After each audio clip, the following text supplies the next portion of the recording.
Vasudevaya. Om Namo Bhagavate Vasudevaya. Om Namo Bhagavate Vasudevaya. Om Namo Bhagavate Vasudevaya. Om Namo Bhagavate Vasudevaya. Om Namo Bhagavate Vasudevaya. So we're doing Canto 3, the status quo, Chapter 32, Entanglement in Fruitive Activities. Text 1. Kapila Vacha. Kapila Vacha. Atayo Griha Medinyan. Atayo Griha Medya. Dharmani Bhavasan Grihe. Dharmani Vasan Griha. Kamam Artam Cha Dharmam Swam. Dobdi Bhuya Vipatitan. The personality of Godhead says the person who lives in the center of household life derives material benefits by performing religious rituals, and thereby he fulfills his desire for economic development and sense gratification. Again and again he acts the same way. So now you understand why a lot of people do rituals, because rituals means a lot of economic welfare, you can say, or they get a lot of economic fulfillment. And generally all these rituals are just for, they are temporary benefits, lifestyles, short-term goals, things that they feel that will make them happy, contented, satisfied, like that. So you find many Indians especially do all these kind of rituals.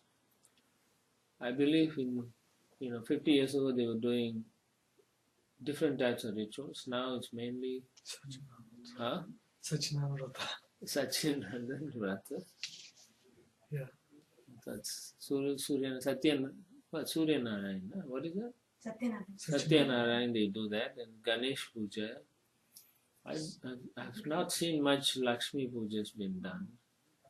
Some mercantile people do that.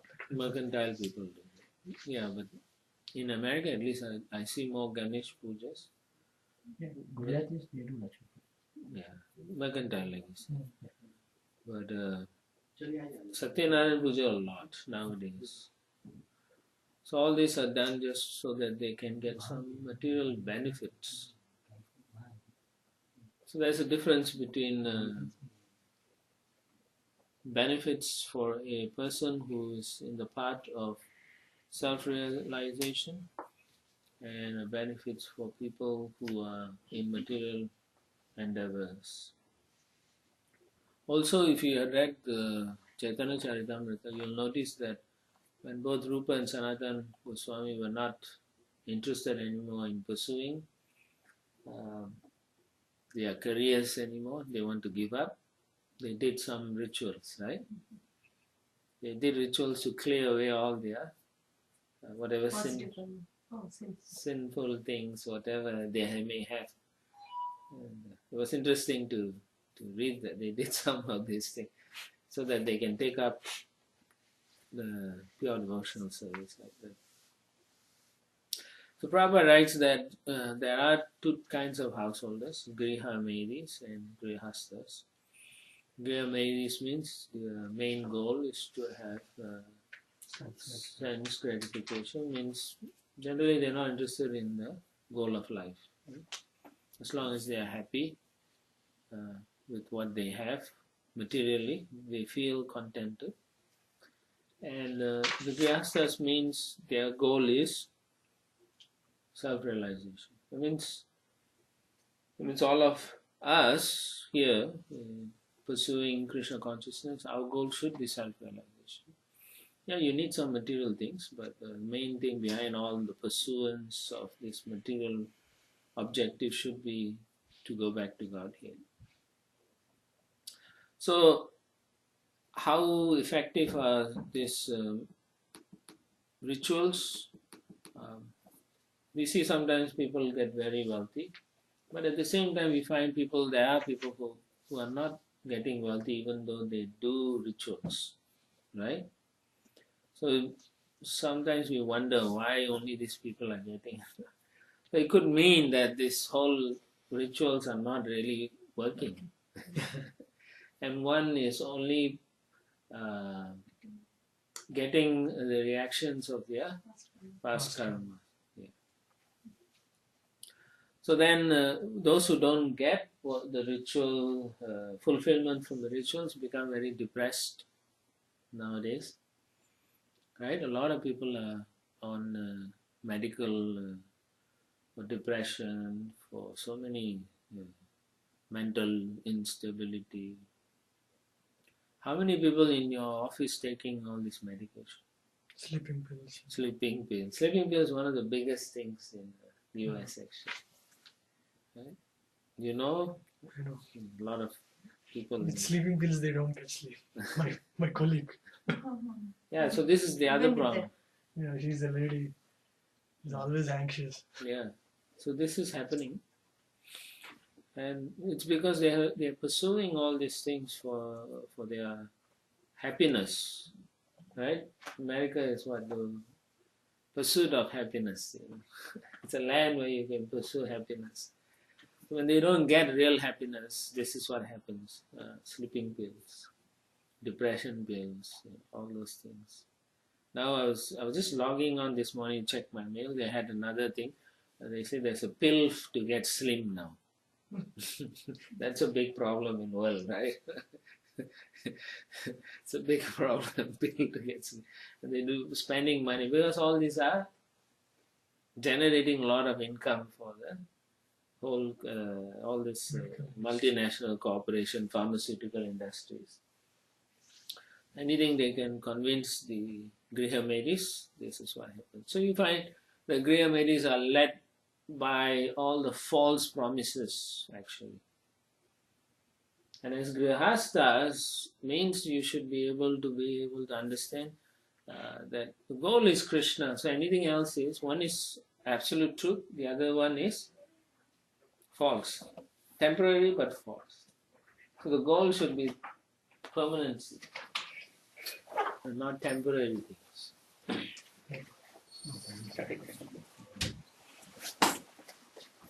Welcome back, Hari.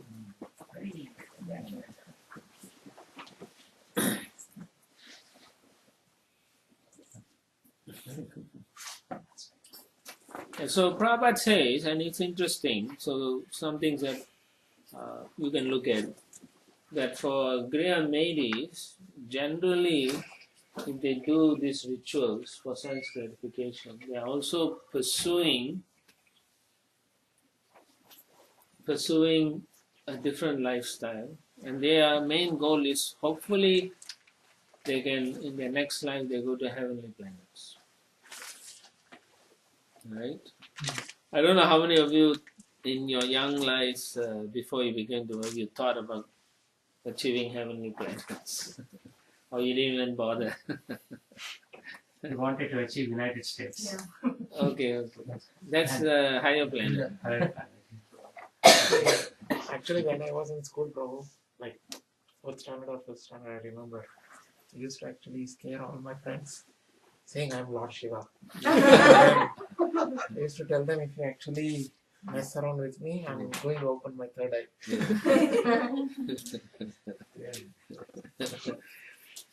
So anyway, you can see, they do charity work, A lot of Grihamedis do charity work. It's not a false thing.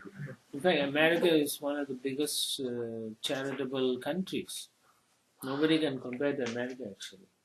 They do a lot of charity. But the poor people, they give charity and those corporations steal. If you look at there's a website where they say how much each organization like Red Cross, how much they actually spend for real charity work and how much they take for the administrative costs. On the average, 90% of the money goes to the administrative costs. Cheating, yes. It's amazing. It become a big industry. It's a big cheating. I'm just amazed that they don't feel, you know, Guiltiness. that they are cheating. And, No, not it was embarrassed. in the newspaper. This was 6 or 7 years ago. There was one charity in Philadelphia. 283,000 or something was the collection, annual collection. CEO's salary was 282,000 or something. So 1,000 for charity. Nonsense. Anyway, we are talking about in hundreds of millions. Millions, When we talk about it came out only a few months ago, and I saw this website. I was amazed. On the average, it's like you calculate across the board, 90% is gone for administrative. Some companies, 97% is for administrative.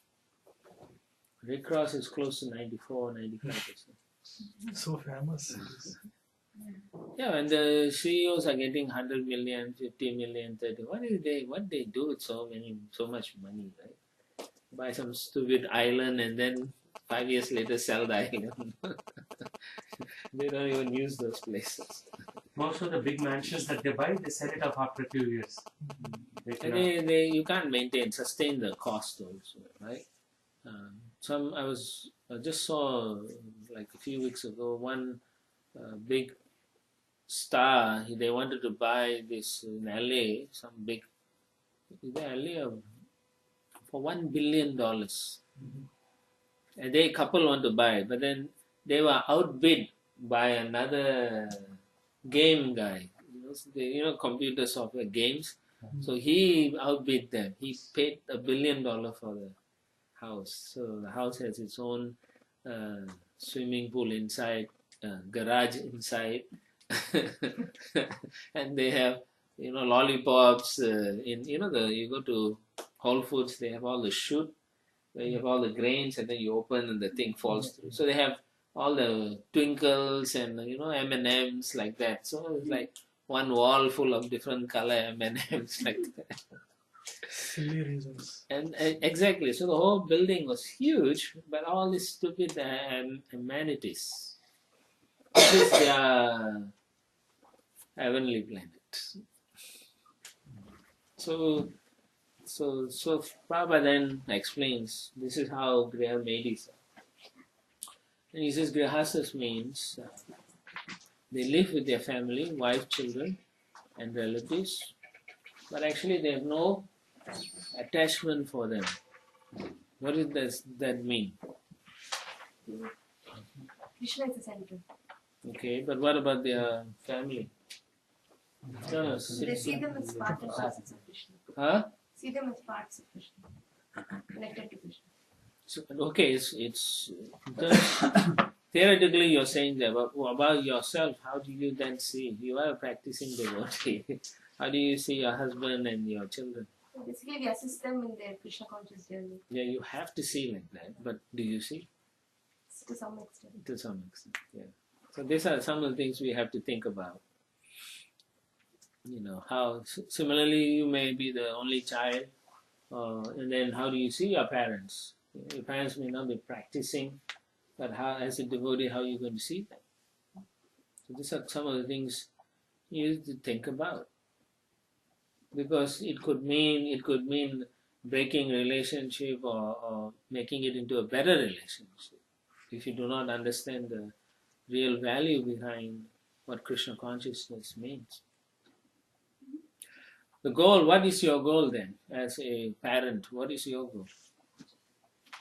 To make the kids Krishna conscious, hopefully.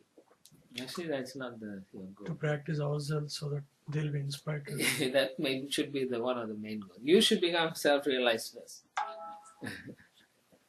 And then you can help others, right? Just like in the aircraft when you're flying, they say in case of emergency, first you put the mask on yourself before you put it on the patient. So, physician, heal thyself. That's a statement like that. So, first you practice properly. Then when you practice, then you can set a standard for others to follow. If you don't practice, how can you tell others to follow? So, children are like that. I remember in one place when I was staying for a little bit, the little children will go to all the houses and come. So one day the whole group came to me and they started messing around with me. You know how kids are. So after a while they were talking. Then they were, interestingly, they were saying, you know this house? I said, yeah, I know this devotee. Yeah, but this person is watching porn. And I said, what? It's in the devotee community. And I said, what? Yeah, they do. We know everything. That house the person goes to and drinks. That house, this person. And I was like, sure, how you all know that? Oh, we go to every house. Because they're all children. So every house is open house for them. But they were saying there's nobody they can trust in the community. Because everyone has some problems. So children are very impressionable. If you don't practice properly, you cannot tell them what to do. It was an interesting exchange. I say they don't trust them. Then what is the future, Prabhu? Then if there is no role models left. So I'm saying you be alone. I'm saying there was such an incident where I was shocked. So that all those kids didn't take up the process. They are now in the adults. They are married and having children. But they are favorable, but they haven't taken up seriously. And that's because the environment at that time wasn't good. Now the community is better. They're better. Like I went to Dallas, and Dallas Temple President Nityananda Prabhu's son, he was also there for all of the activities. Now he has his own son like that. He's working outside in Verizon Corporation. But he's like totally... Yeah, so he's initiated too. Yeah. So they are... No, he's not initiated. He's not initiated? No. Oh no, he's not. I didn't know that. Yeah, it's not initiated. But that's how it is. There are different levels. So like you were saying, so some people, they are favorable. They'll be like congregation, just come and see. Then the others like getting involved with the thing, but they still don't take initiation. And then another level is they take initiation and become serious with Krishna conscious activities. But it all depends on the activities of the parents from a very young age. The reflection of the parents is reflected on the children. Like that. So, prosperous life means, for most people, is material achievement. But for us, prosperous life means Krishna consciousness. Because one is a temporary thing, the other one is an eternal thing. So, what do you want? Do you want a temporary happy life? Temporary happy life, you may be happy in this life, but then it's a lottery next life. It's a lottery. A good example is King Nirga. Remember? He became a Lizard. lizard. Yeah. Even though he did so much material pious activity. But because of one mistake, which he wasn't really responsible, but he got cursed and he became a lizard. So these are things that we have to understand. And in any case, every life you come, you're actually going through the same experiences. Same material experiences. That's why Prabhupada uses that. Puna punas charvita charvana. Chewing the chew over and over. Text 2. Harivala Vyavacha. Speaking sometime to lower. Really? What kind of laptop? No, the Wi-Fi. Oh, the Wi-Fi. Oh, it's different. Yes, Prabhu. Sachapi Bhagavad Dharma Sachapi Bhagavad Dharma Kama Muddha Paranmukaha Kamamuja Paranmukaha Yajate Kratubi Devan Yajate Kratubi Trimscha Sadayanvitaha. Such persons are ever bereft of devotional service due to being too attached to sense gratification, and therefore, although they perform various kinds of sacrifices and take great vows to satisfy the demigods and forefathers, they are not interested in Krishna consciousness, devotional service. Yeah, I was just thinking of that. So, Kama is Rita Jnanaha. Krishna, since these people are foolish, Not that Krishna is saying, condemning or putting them down like that. He's saying they are foolish because they don't want something permanent, right? If you're given, sometimes, I've read where they say they'll give you, for the rest of your life, they'll give you some money, as opposed to one-time offer. So there are people who will just take the one-time offer also, because they are attracted to that short-term enjoyment they can get. In India, during election times, they give all these wine or money. Short-term. People just take up that. In India, they can do anything. I remember one election, the minister, I think in South India, I was shocked, I was reading about it also, that he was giving people each house TV. And they voted for him. Just for a TV. Yeah. So I was just shocked. So how is this possible? Just for a TV, the guy got a major position where he can steal billions of dollars. These people are all foolish. So I understood that in India you could do many things. You can do and still be happy there. Next time I think it was Jayalalitha who came to power, and I think she gave every lady, like all ladies, jewelry. Something like that. She did fridge or something. And then like people are like crazy for her. Yeah. So these are how this. I mean, it's just inconceivable, right? How easily you can be swayed. So you can see the faith of someone who has no understanding about spiritual life, one who's in ignorance, what kind of faith they have. Their faith is so simple and malleable. And it's only based on, like animals, if you show a donkey or a horse a carrot, and then it'll come towards it, right? And then by using the carrot, you can make the donkey or the horse do things for you.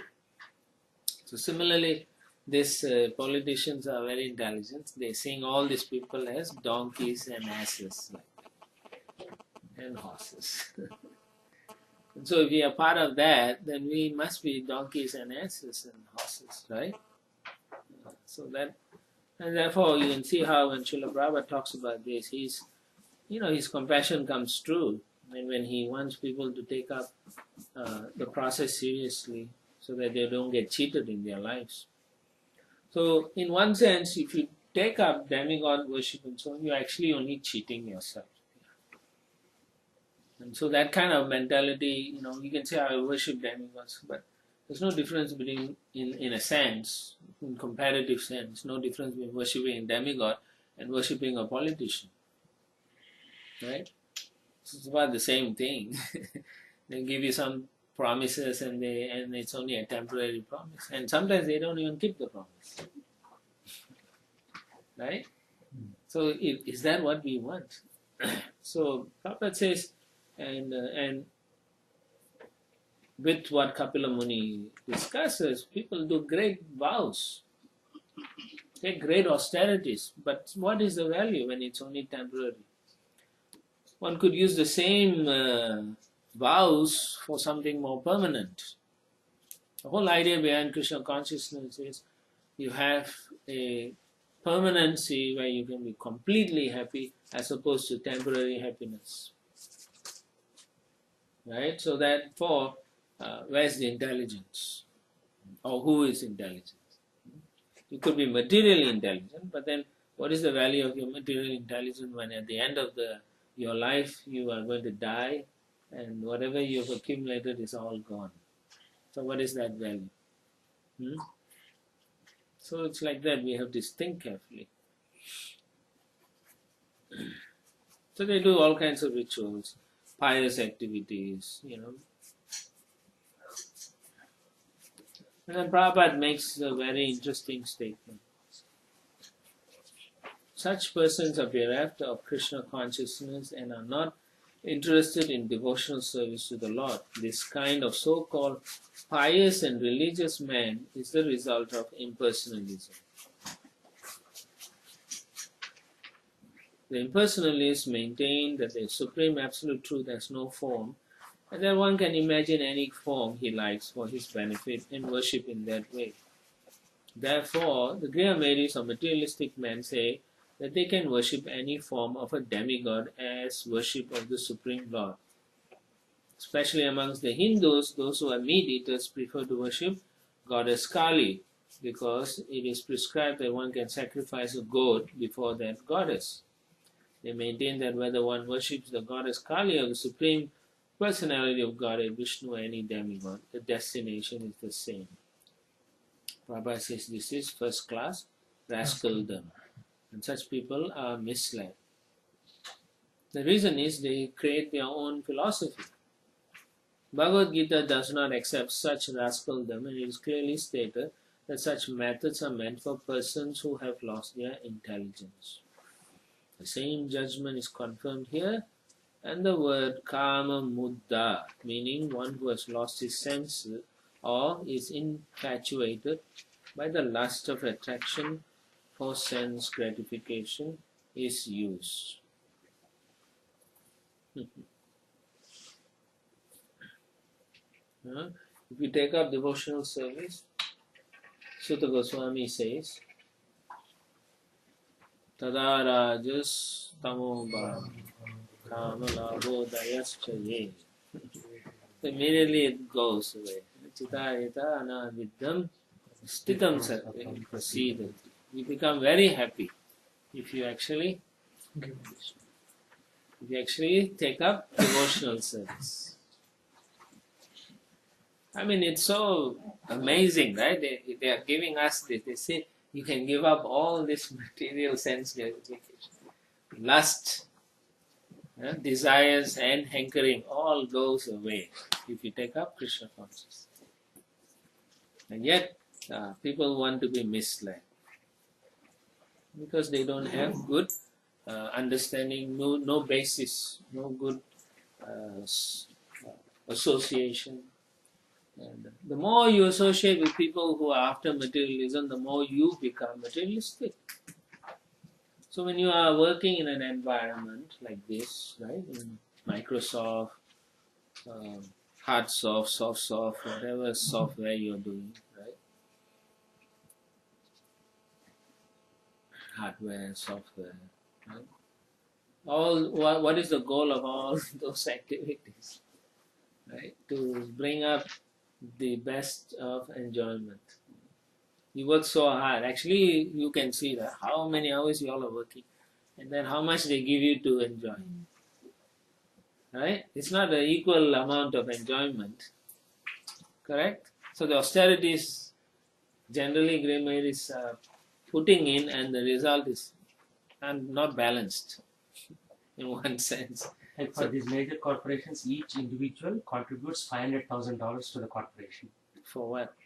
For the work that they put in, value-wise, if you look at the complete thing. But they don't get that number. No, because they say we'll only give you according to what you need for, no, not perform, only need for basic. Like you look at the local rents, look at the local cost of living, and that's how they decide the salary. Nothing to do with your contribution. Yeah, each person minimum you have to generate 500,000 to survive in a corporation.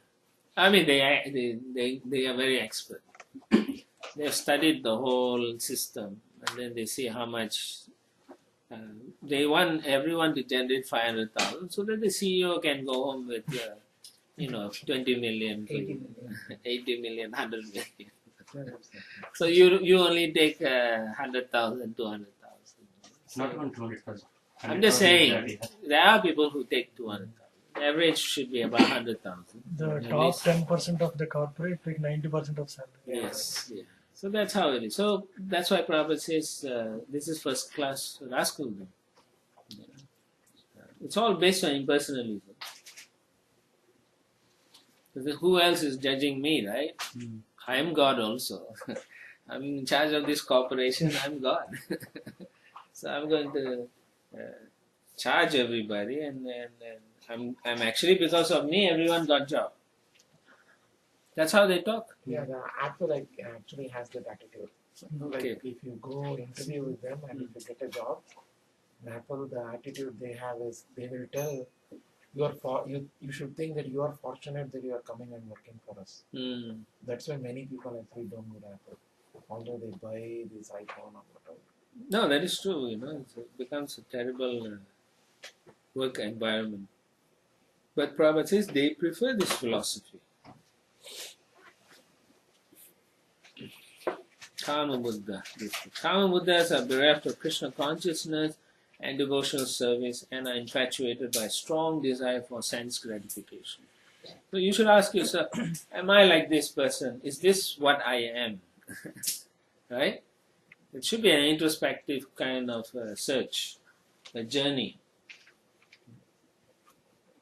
So the worshippers of demigods are condemned both in the Bhagavad Gita and in Srimad Bhagavatam. Not that the Lord don't like it, but it's because it's for the wrong reasons.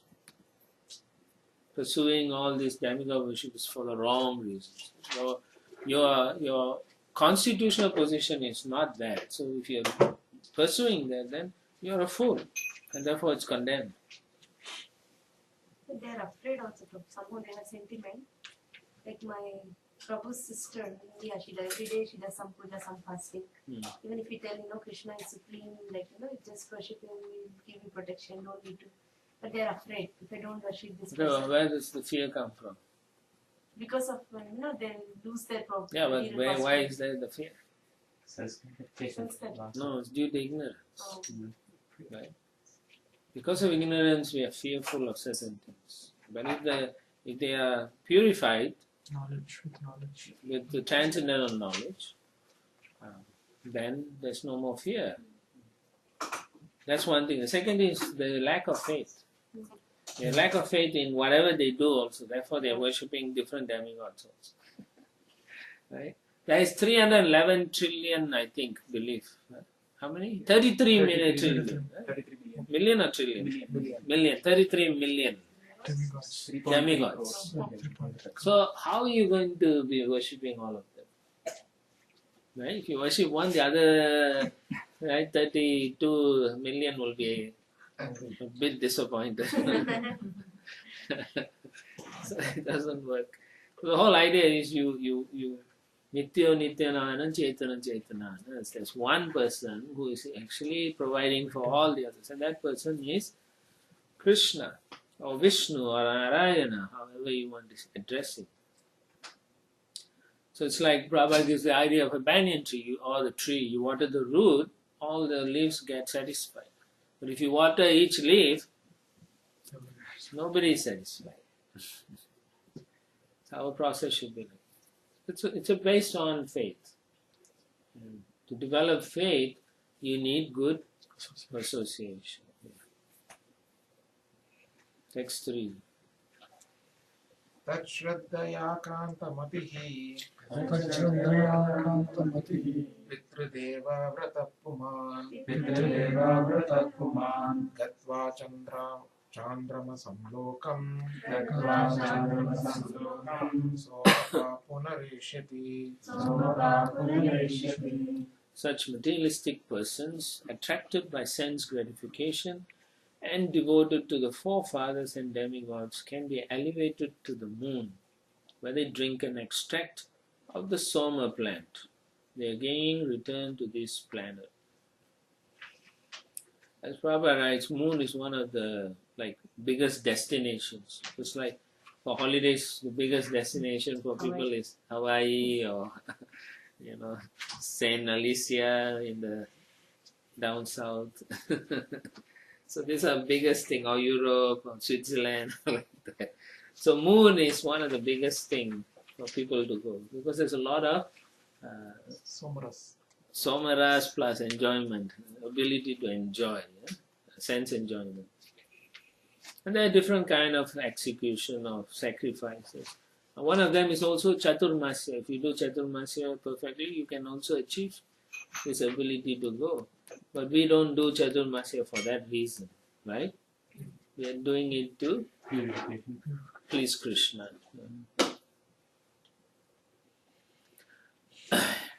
So what are some of these things? They do activities, pious activities. They dig a well, they do annadana, giving food for life, like that. Yeah. Worship demigods, Pitri, worshipping forefathers, or doing some kind of vow, you know. So these are so many things they do, so many things. Like you were saying, your husband's sister is doing some vow, but they don't even know why they do sometimes. But the whole problem with this thing is again temporariness, because you can go to the moon planet, but you have to give it up after a while. You cannot sustain forever the moon planet. You cannot live there forever. It's all temporary. Just like you are renting this apartment, so one day you have to give it up. You cannot live here forever. Either the apartment falls on you or you will die here. No, it's a fact. You cannot hold this with yourself. When you came into this world, you came naked.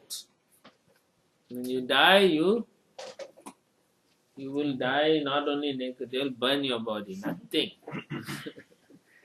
So there's nothing. This reality. And so we have to understand this reality properly.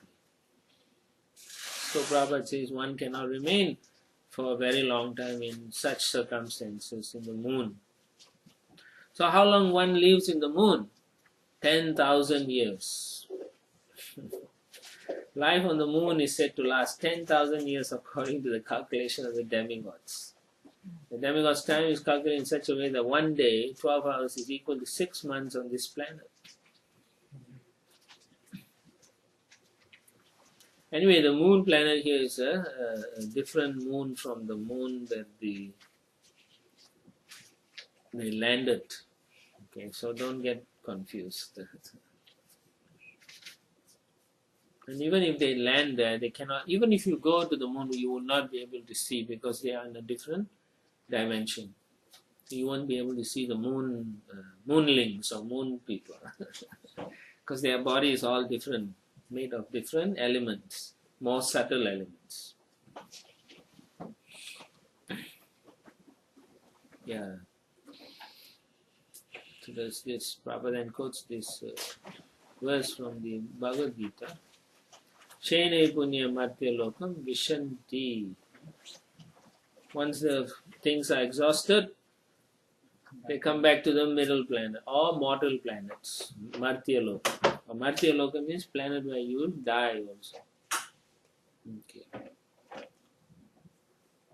So if you simply just follow Vedas, just for all the sacrifices and so on, you only just making your life temporary. And what you achieve is what? What do you achieve? Just following the sacrificial karma kanda aspect of the Vedas. What do you achieve ultimately? Higher planet resistance and then come back. Okay, so what do you achieve? Temporary results. Hmm? Results are also temporary. Repeated birth and death. Yeah, repeated birth. Cycle of that. That's all. Text 4.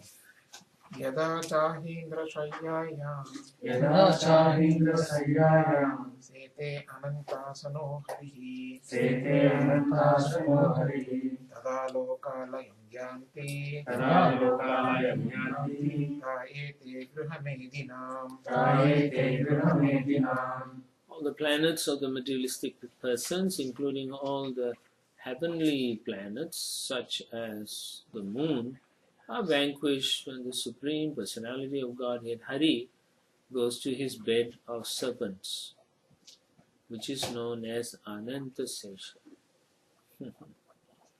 This is a time of dissolution, annihilation. Time of partial annihilation. Possible, yeah. Could be a full, complete, or just partial.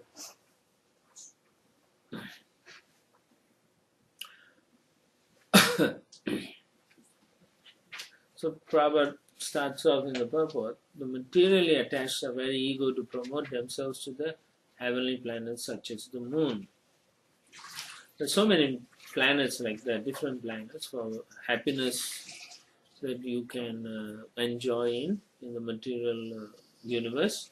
So different heavenly planets are there.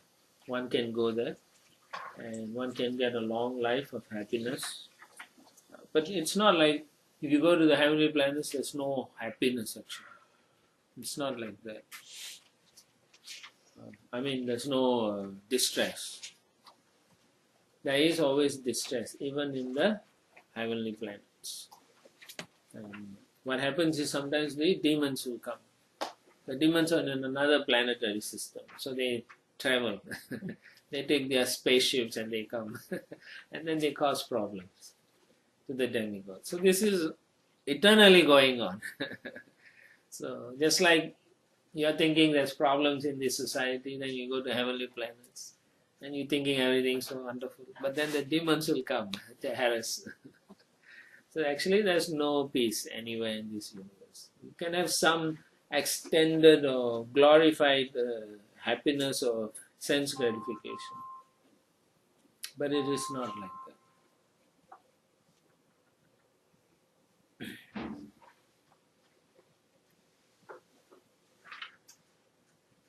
Hold on a sec.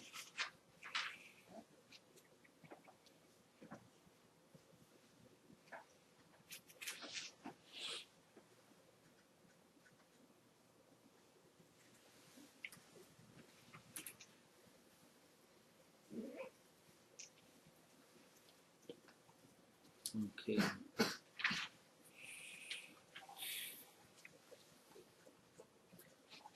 Okay. So there are, as some of you were saying, there are partial annihilation. So sometimes partial annihilation means the lower planetary systems are gone up to the Martyolokas, and sometimes even the Martyolokas are gone, and sometimes all the way up to the even up to Swargaloka it's gone. So only the planetary systems of the higher systems may still remain, like Tapaloka, Janaloka, Mahaloka, Satyaloka, like that. So, and sometimes even that also goes. That is the complete annihilation. All that goes. And even Brahma has to give up his position and so on. So, it's not like only some places are destroyed. Everything is destroyed.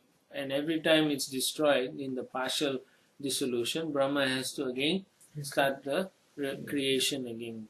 New sets of demigods, new sets of manus, like that. So this goes on. So it's not like there's no misery. It's not like there's no death. It's not like there's no birth, but it's all there. So we can't run away from these things. Right? You can fly all the way up and say, I'm free. It's not going to last long. It'll come. Death is there for everybody. We may have birth, death, old age, and disease here. When you go to higher planet, there may be no birth, but then there's death. May not be old age and disease, but there's death still. So you can have a wonderful body, young, powerful body. But when your time is up, time to check out. So when King Katwanga falls down, so is it like sudden? Like there's no... No, he didn't fall down. Oh. He's a king from this planetary system. He was fighting there. No, he was just fighting there. Yeah, so they employed him, contract.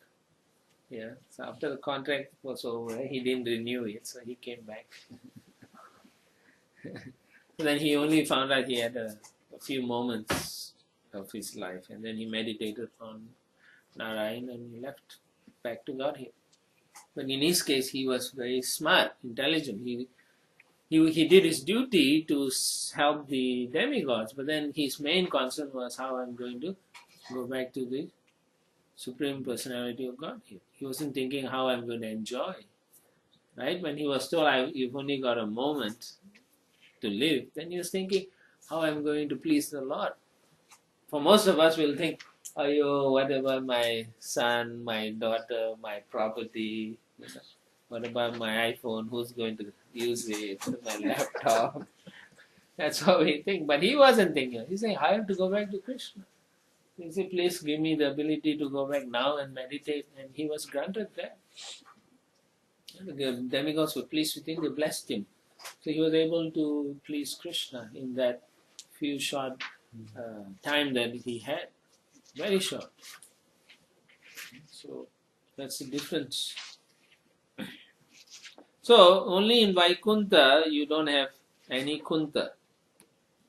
Kunta means anxiety, distress, all this nonsense in the material world. So what we understand generally is people who want sense gratification are really not interested in permanent lifestyles. They just want temporary lifestyle. So therefore they are all less intelligent.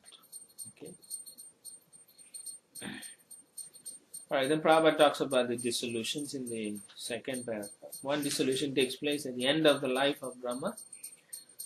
At that time, all the planetary systems, including heavenly systems, are dissolved in water and enter into the body of Garbhodakashayi Vishnu, who lies on the Garbhodaka ocean on the bed of serpents called Sesha. In the other dissolution, which occurs at the end of Brahma's day, all the lower planetary systems are destroyed. When the Lord Brahma rises after his night, these lower planetary systems are again created. Okay. So that means the sun and the moon will not get dissolved in the partial annihilation. They still remain. Sometimes they do, not all the time.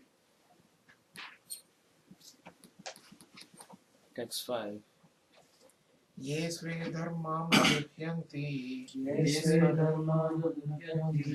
Dheera कामार्थहेतवे निस्सङ्गान्यस्तकर्माणः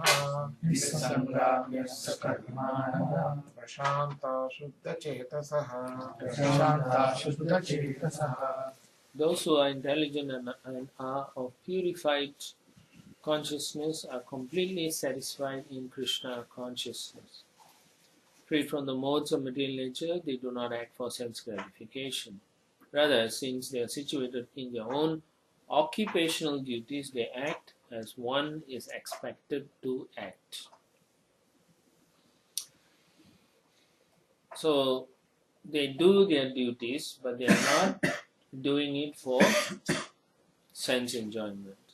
So they externally they are doing it, they act as one expected to act. Okay?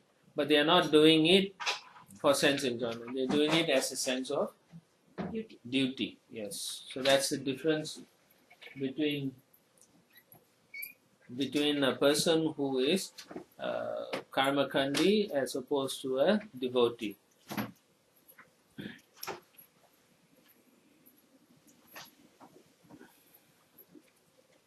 So here Kapila Muni says such person is intelligent. So intelligence means you understand that you are servant of Krishna and that you are meant to please Krishna. That is real intelligence. Material intelligence is not considered real intelligence. So sometimes you see a devotee could be a simple person but not materially intelligent. And then we may say, he's a simple guy. And simple means we are thinking he is not so smart. That's how we talk. But actually that is not true. A simple person means in this sense that their intelligence is already mature, that they only see Krishna as the personality that they want to serve and please. And everything else in their life is not a major endeavor. So they become simple in that sense. Why I don't know, it's okay. Like the cobbler and the brahmana. The cobbler, when he was told the Lord is putting the elephant or the camel through the eye of a needle, he said, oh, the Lord can do anything. Simplistic. Whereas the brahmana is too intelligent, say, how can that be? The needle is so small and the camel is so big, you're making this up. Like that.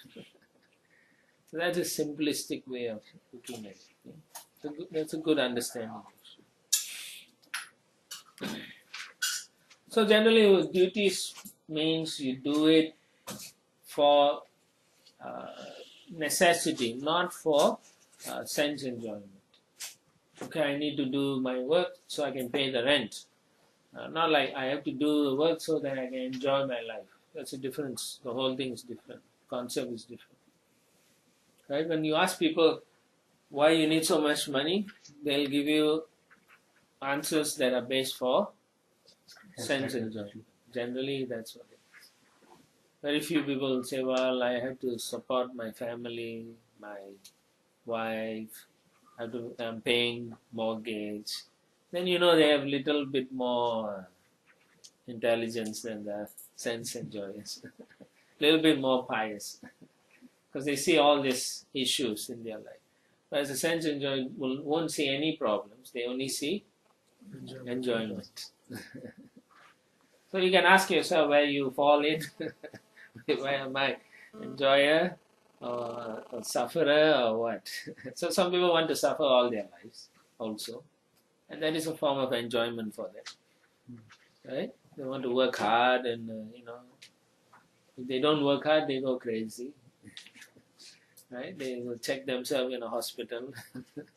But if they work, then they will feel, okay, I'm worth something. So that is their sense gratification. But devotee is supposed to be very satisfied. Whatever job they get, they're not thinking, oh man, I'm losing so much. I was working, I got 100,000. Now I have to take a job. They only pay me 80,000. That means I'm losing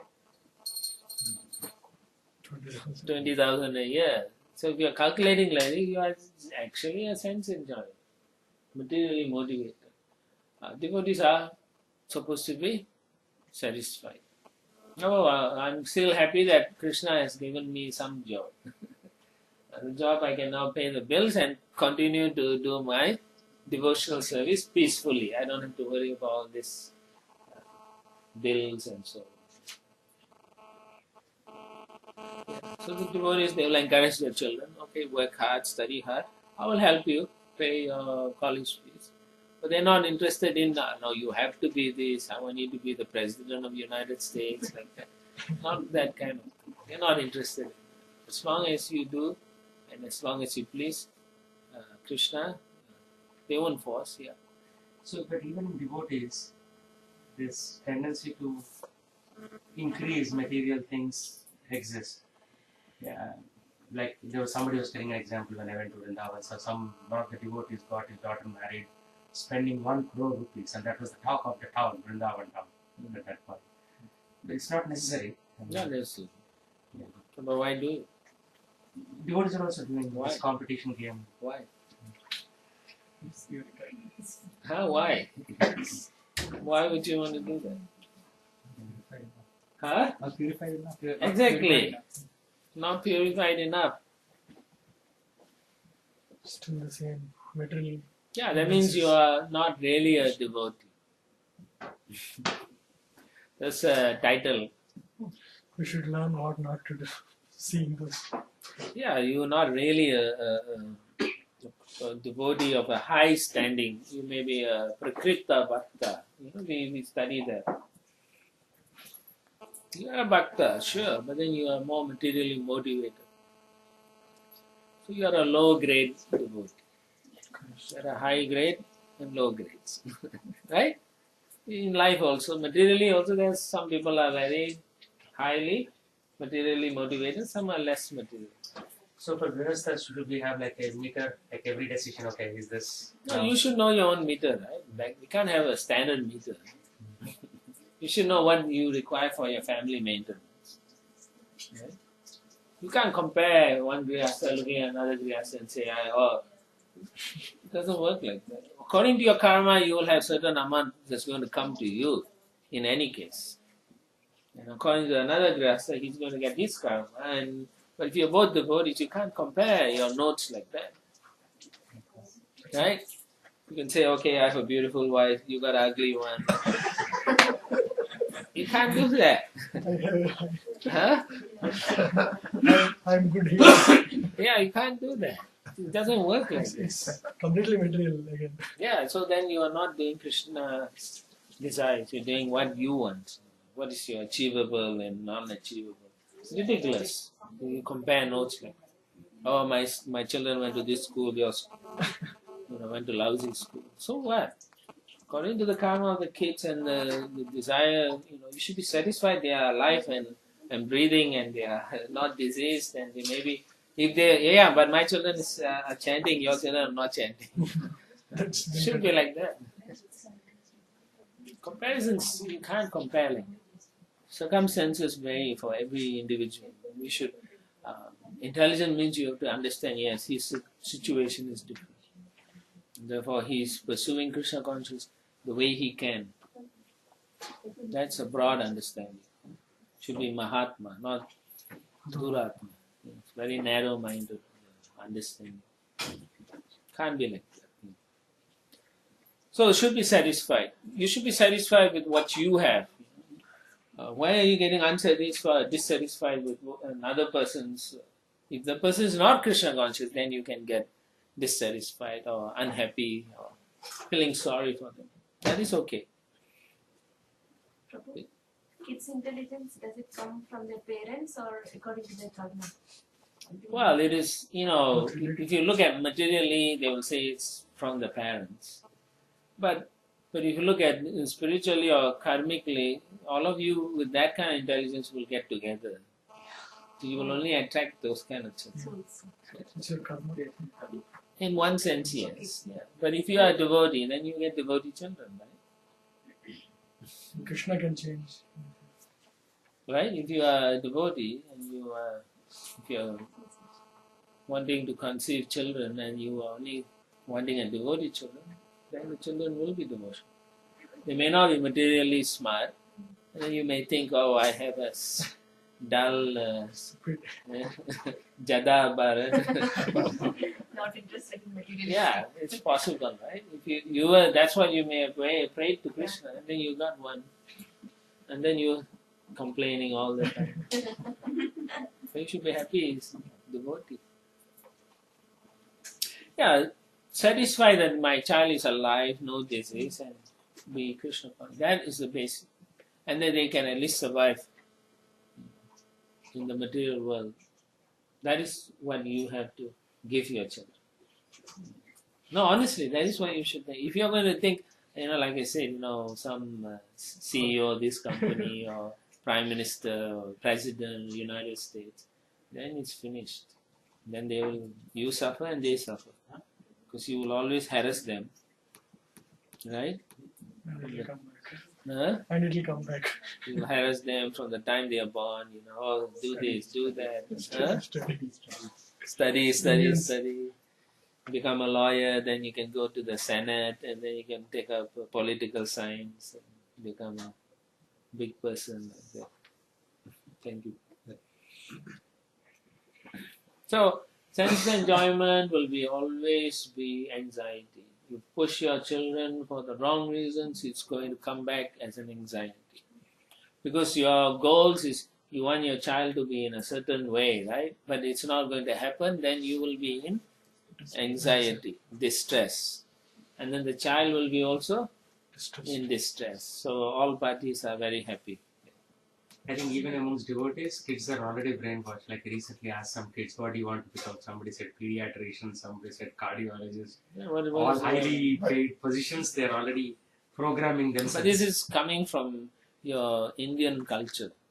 This is bad actually. So you need to become Krishna conscious culture. Right? What is the value if your child becomes a great pediatrician, but then he tells you to get out of his house when he's a pediatrician? Don't laugh. I've seen it already. I've seen these boys who are very Krishna conscious in the beginning. They used to come to our temple. And they were very, they read Prabhupada's book, they're very positive and so on. And then they got scholarship, went to big Stanford and so on. Then they became PhD holders. And then when they came back, they got married. And then within 6 months, they kicked out their parents. And the parents wanted to see the grandsons. They called the lawyers and they put a, what do you call that? Police judge, court order that they can't come and see them. That is the worst thing that they can do to their parents. That's the worst thing they can do to their parents, but that's what's happening because the parents created that monster. I So don't know whether you mentioned, somebody said actually enemies are born as children Yeah. to take revenge.